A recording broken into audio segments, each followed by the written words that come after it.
अभी तक हमारा चैनल सब्सक्राइब नहीं किया है तो पहले सब्सक्राइब करिए और हमारी वीडियोस का सबसे पहले नोटिफिकेशन पाने के लिए बेल आइकन दबाएं।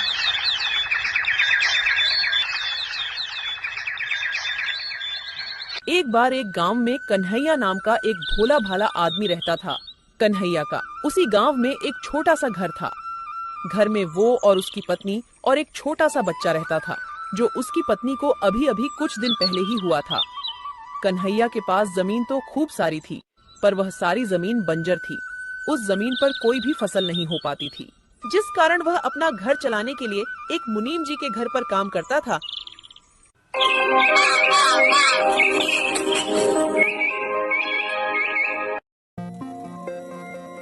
भाग्यवान, ओ भाग्यवान, आज मुझे मुनीम जी के पास बहुत सारा काम है। आज मुनीम जी का अनाज बाहर शहर बिकने को जाएगा, तो मैं आज खाना खाने नहीं आ पाऊंगा। तो तुम आज मेरा खाना किसी के भी हाथ मुनीम जी के घर तक पहुंचा देना। फिर कन्हैया मुनीम जी के घर पर काम के लिए निकल जाता है।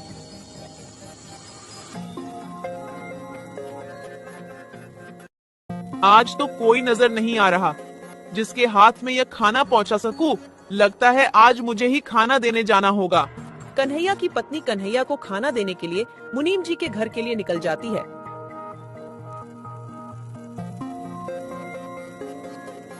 मगर रास्ते में उसे एक सांप काट लेता है। अरे ये किसने काट लिया? मुझे कांटा तो छुआ नहीं है। कितना दर्द हो रहा है। सांप काटते ही वह जमीन पर गिर जाती है और वहाँ पर खूब सारी भीड़ इकट्ठा हो जाती है। कन्हैया लाल, अभी अभी गांव से एक खबर आ रही है कि तुम्हारी पत्नी को एक सांप ने काट लिया है। तुम्हें तुरंत ही उसके पास जाना होगा। कन्हैया चौंक जाता है और कन्हैया वहाँ से तुरंत ही निकल जाता है। मगर कन्हैया की पत्नी नहीं बच पाई।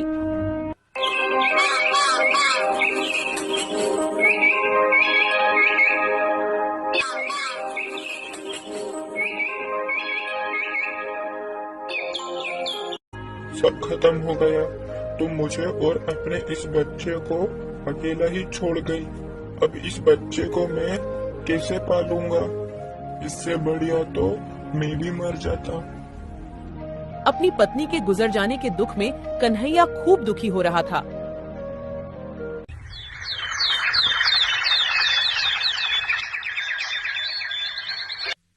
कुछ सालों बाद कन्हैया के जीवन में खुशी का माहौल बनता है। राजेश बेटा अब तक खूब बड़ा हो चुका था और उसकी बिजली विभाग में सरकारी नौकरी लग चुकी थी। आज बेटा तुझे लड़की वाले देखने आ रहे हैं। आइए आइए, आपका स्वागत है मेरे छोटे से घर में। राजेश को लड़की वाले देखने के लिए आते हैं और राजेश का रिश्ता नंदिनी के साथ पक्का हो जाता है। फिर कन्हैया अपने बेटे की शादी बड़े ही धूमधाम से करता है। फिर शादी के कुछ दिन बाद, नंदिनी, ये लो पैसे, जरा अलमारी में रख देना। अरे बाप रे, इतने सारे पैसे! बेटा राजेश, तू इतने सारे पैसे कहाँ से लाया? तेरी तो इतनी तनख्वाह भी नहीं है। अरे पिताजी, ये तनख्वाह नहीं है। अब मैं तुम्हें कैसे समझाऊं? पिताजी, इसे अंग्रेजी भाषा में कमीशन कहते हैं। मतलब तू लोगों से घूस लेने लगा है। और क्या पिताजी? बेटा, तुझे तेरी माँ के गुजर जाने के बाद भी मैंने तुझे पढ़ाया लिखाया और इतनी बढ़िया नौकरी के काबिल बनाया, और आज तू उसी कुर्सी का फायदा उठाकर गरीब लोगों से घूस ले रहा है। तुम्हें क्या पता पिताजी, ईमानदारी के रास्ते पर चलने वाला हमेशा पीछे रह जाता है। आजकल जो ईमानदारी के रास्ते पर चलता है वो हमेशा पीछे ही रह जाता है। ईमानदारी पर चलेंगे तो धीरे धीरे आगे बढ़ेंगे, और अगर थोड़ी बहुत घूस खाकर आगे बढ़ेंगे तो बहुत जल्दी आगे बढ़ेंगे। पिताजी, बेटा, जो ईमानदारी के रास्ते से धीरे धीरे आगे बढ़ता है वो बहुत लंबे समय तक टिकता है। जो ये घूस खाकर आगे बढ़ता है वो बहुत ही जल्दी बर्बाद होता है। और आगे तेरी मर्जी। और कन्हैया इतना कहकर अपने घर से निकल जाता है। ठीक ही तो कह रहे हैं कि घूस लेना पाप है। पिताजी की बात तो मान लो। तुम भी चालू हो गई। पिताजी मुझे कम सुना के गए हैं क्या? घूस लेना पाप है। अब मुझे मेरा खाना दे दो, ऑफिस के लिए लेट हो रहा हूँ। इसी तरह कन्हैया का बेटा राजेश लोगों से घुस लेने लगा था।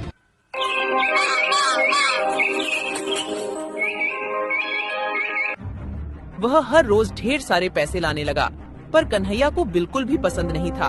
अरे बेटा, ये मुझे नहीं है पसंद। तू मेरे लिए ये लोगों से घूस खाना बंद क्यों नहीं कर देता? अरे पिताजी, तुम तो मेरे हाथ धोकर पीछे ही पड़ गए। घूस घूस लगा रखा है। मैं ये घूस लेना बंद नहीं कर सकता। तुम्हें मेरे साथ रहना हो तो रहो, वरना यहाँ से निकलो। तुम्हें जरा सी भी शर्म नहीं है? कोई भला अपने पिताजी से ऐसे बात करता है? क्या वो क्या गलत कह रहे हैं? ठीक ही तो कह रहे हैं कि घूस लेना पाप है। कोई ये पाप बाप नहीं है। आजकल सब ऐसे ही काम करते हैं। और तुम दादा मेरी अम्मा मत बनो। तुम्हें भी इस घर में रहना हो तो रहो, वरना तुम भी यहाँ से निकलो। अरे बेटा, मेरे कारण तुम दोनों आपस में मत लड़ो। मैं ही इस घर को छोड़कर चला जाता हूँ। अरे पिताजी, इन्होंने तुम्हें गुस्से में आकर घर छोड़कर जाने को कह दिया है। आप तो सच में घर छोड़कर जाने को तैयार हो गए। तुम कहाँ पर रहोगे? बेटा, तू मेरे रहने की चिंता मत कर। मैं तो कहीं पर भी रह लूंगा। इतना कहकर कन्हैया घर छोड़कर चला जाता है। अरे तुम कैसे बेटे हो जो अपने पिता को घर छोड़कर जाने के लिए एक बार भी नहीं रोका? कन्हैया अपना घर छोड़कर मुनीम जी के घर पर जाता है। क्या हुआ कन्हैया, आज तो तुम समय से पहले काम पर आ गए। और कन्हैया मुनीम जी को अपने बेटे की सारी बात बता देता है। अरे बाप रे, तुम्हारे बेटे ने तुम्हें घर से निकाल दिया। ये तो उसने बहुत गलत किया। कन्हैया, तुम चिंता मत करो। आज से तुम मेरे साथ मेरी ये हवेली में रहोगे।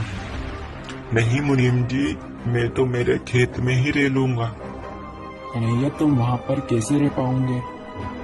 मुनीम जी, मैं वहाँ आराम से रह लूंगा। तुम्हारा मुंह उतरा उतरा क्यों लग रहा है? आज ऑफिस में कुछ हुआ क्या? हाँ, आज मैं लोगों से घूस लेता पकड़ा गया और अब मुझे अपनी नौकरी से भी निकाल दिया गया है। और मैंने जितना भी घूस का पैसा खाया है वो मुझे सरकार को वापस लौटाना होगा। मुझे बिल्कुल भी समझ नहीं आ रहा है अब मैं क्या करूँगा। कन्हैया अपने खेतों के बीच में एक झोपड़ी तैयार करता है और उसी झोपड़ी में रहने लग जाता है।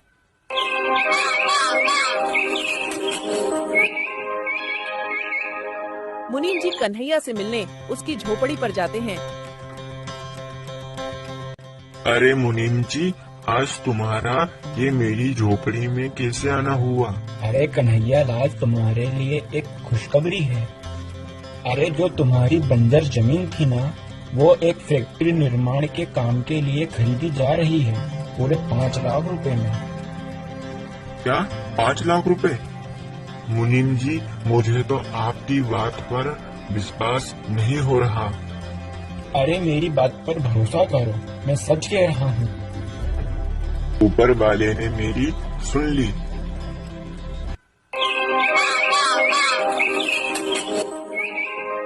कन्हैया अपने बंजर जमीन को बेचकर उसी गांव में जमीन के पैसे से एक बढ़िया सा घर बनवा लेता है। और उधर सरकार द्वारा पैसे लेने के बावजूद सरकार उनका घर भी जब्त कर लेती है, जिस कारण राजेश और नंदिनी को घर खाली करके जाना पड़ा। आज तुम्हारे लालच के चक्कर में पिताजी भी घर छोड़कर चले गए और आज हमें भी घर से बेघर होना पड़ा, तुम्हारे लालच के चक्कर में। आओ राजेश बेटा, अब तो तुम्हारा पिता लखपति बन गया है। तुम यह खबर सुनकर आए हो, मैं जानता हूँ। तुम तुम्हारे पिता के पास केवल पैसों की लालच में ही आए हो। तुमने आज तक तुम्हारी माँ को देखा? ये कन्हैया ने तुम्हें तुम्हारी माँ के जाने के बाद खूब पढ़ा लिखाकर बड़ा करा और तुमने उसे ही घर से निकाल दिया। और तुमने उसी पिता को घर से निकाल दिया। तुम्हें ये सब करते बिल्कुल भी शर्म नहीं आई? अरे मुनीम जी, अब छोड़िए, वो अभी बच्चा है, उससे एक छोटी सी गलती हो गई।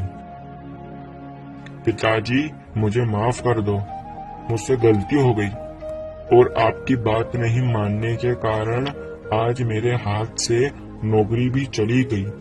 कोई बात नहीं बेटा, तुझे कहा था ना मैंने कि ईमानदारी के रास्ते पर चलेगा तो खूब आगे जाएगा। अब देख लिया ना बेईमानी के रास्ते का परिणाम।